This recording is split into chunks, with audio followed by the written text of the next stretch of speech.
congratulations, you've finished your dissertation, but now they're saying you got one more little step. You got to write an abstract. This is not an afterthought, okay?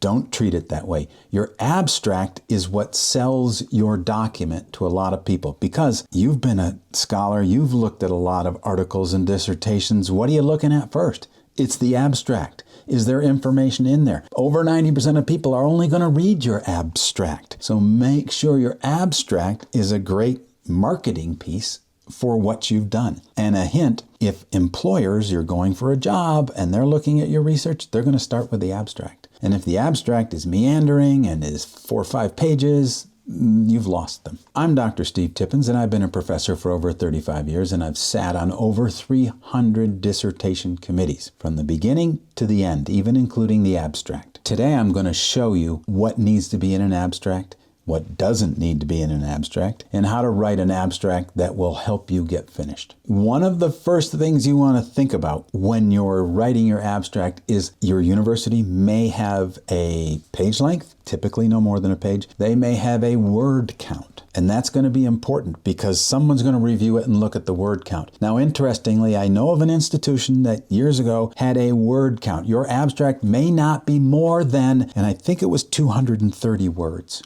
And then they provide an example. The really interesting thing was their example was 243 words. So the idea, though, is not so much the word count. It's be concise and get across what's supposed to be gotten across. Your abstract is not your entire dissertation. It sells your research. It sells what you've done and is a hook to allow people a gateway into reading all of what you've done. And that's what your abstract can do for you. Don't think of it as a mini chapter 1. Don't think of it as a mini proposal. It's an overview of what you did. That's what the abstract is. So you're going to look at what you studied, why it mattered, what you found, and what it means, all within the confines of one page. So yes, you're going to have to be concise and efficient with your wording. So what has to be in your abstract? And this is a pretty long list for thinking about how short this has to be. What's the topic, or what was the problem? The problem that was studied here was the impact of sunspots on stock prices. Okay, so I've said that's the topic or that's the problem. What does it matter? Well, sunspots have been shown to impact many areas. What method did you use?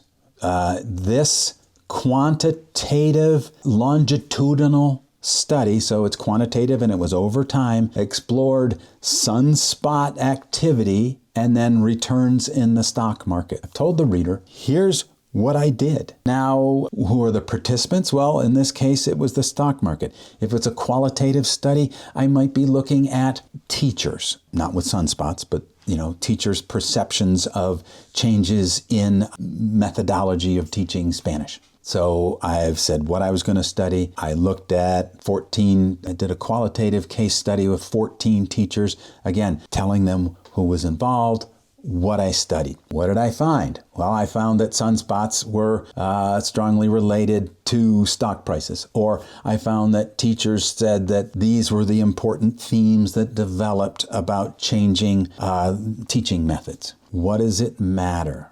Well, this is important because this can help investors, talking about sunspots, or administrators who are thinking about changing curriculum. And now I've given a very concise and brief synopsis of what's in there.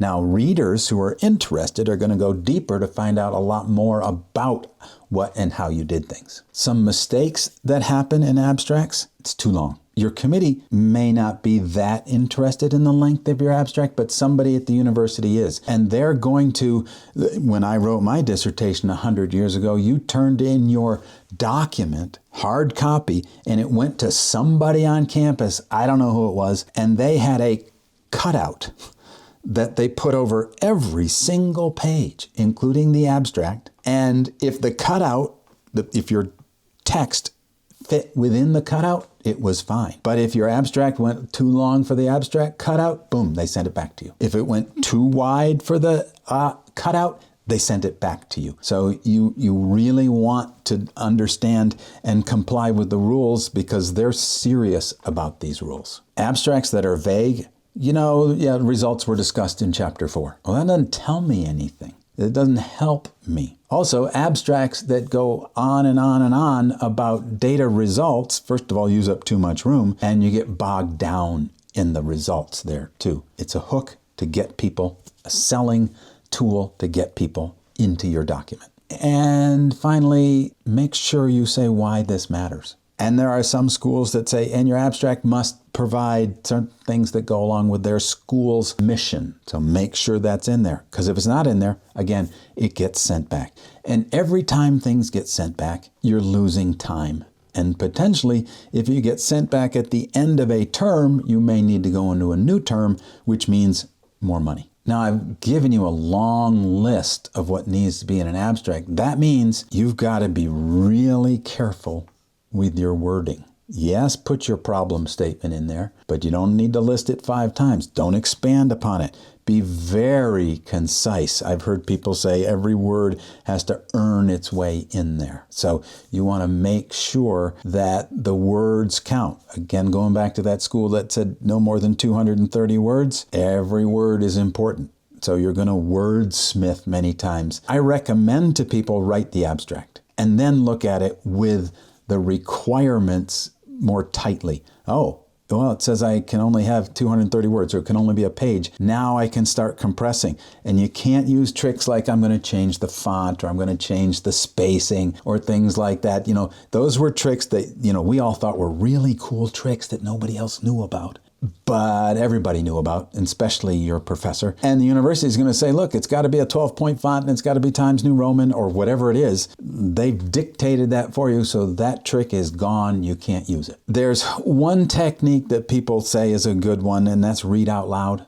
Read this out loud and, read it or have someone else read it who didn't have anything to do with the study to see if they understand what you did and what you found. Those can be key things. And a family member, you're not going to ask them to read, well, you may ask them, but they're not going to read your 120-page document. But a 1-page, you can get them to do that. The more concise things are, the easier it is for people to understand what's going on. This is not a place to impress people or show them how smart you are. It's a place to hook them, to get them interested in what you're doing. And if they're interested, they're going to go further. The formatting of an abstract, this is one of the few places where I see in most styles that there's no indentation. You just start. Many times also abstracts are single-spaced, even though the rest of the document is required usually to be double-spaced. Some schools say it's okay to include a citation, but most say you don't include citations. Now, you don't write an abstract at the beginning of your research. Even though some people say in your proposal you have to have an abstract, but it's kind of hard because you haven't finished anything. But you're writing your abstract at the end, so your abstract needs to be in past tense. This was found. This is what I did. It's an abstract of what you found and what you've done. If there is a rubric, again, rubrics are there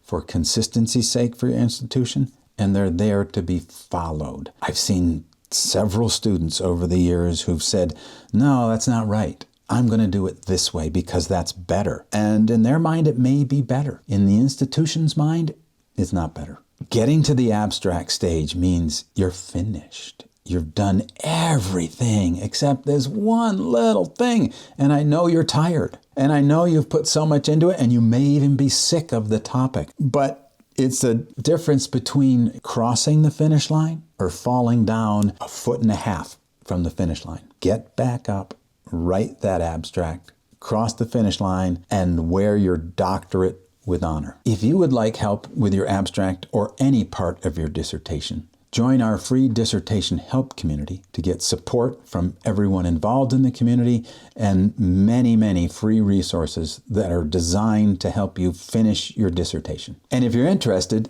click the link below to join our free dissertation help community.